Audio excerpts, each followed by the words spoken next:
3,04,900 కోట్ల బడ్జెట్ని ఏ రకంగా అలాకేట్ చేశారనేది ఒకసారి చదివి మీకు వినిపిస్తాను. ఎస్సీ సంక్షేమం 40,232 కోట్లు, ఎస్టీ సంక్షేమం 17,169 కోట్లు, బీసీ సంక్షేమం 11,405 కోట్లు, మైనారిటీ సంక్షేమం 3,591 కోట్లు, చేనేత రంగం 371 కోట్లు, పరిశ్రమలు 3,527 కోట్లు, ఐటీ శాఖ 774 కోట్లు, పర్యాటక రంగం 775 కోట్లు, క్రీడా రంగానికైతే 465 కోట్లు, అటవీ పర్యావరణ శాఖ 1,023 కోట్లు, 6 గ్యారంటీల కోసం 56,084 కోట్లు, రైతు భరోసా 18,000 కోట్లు, చేయూత 14,861 కోట్లు, ఇందిరమ్మ ఇల్లు 12,571 కోట్లు, మహాలక్ష్మి ఆర్టీసీ బస్ కోసం 4,305 కోట్లు, రైతు బీమా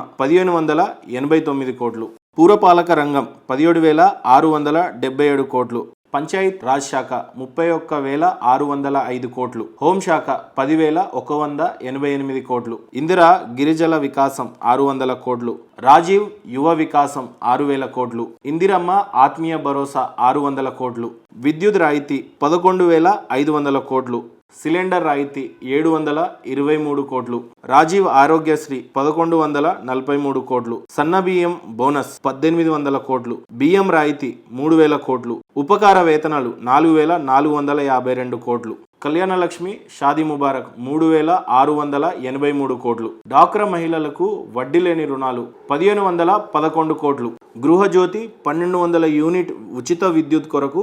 2,080 కోట్లు, నీటిపారుదల శాఖ 23,373 కోట్లు,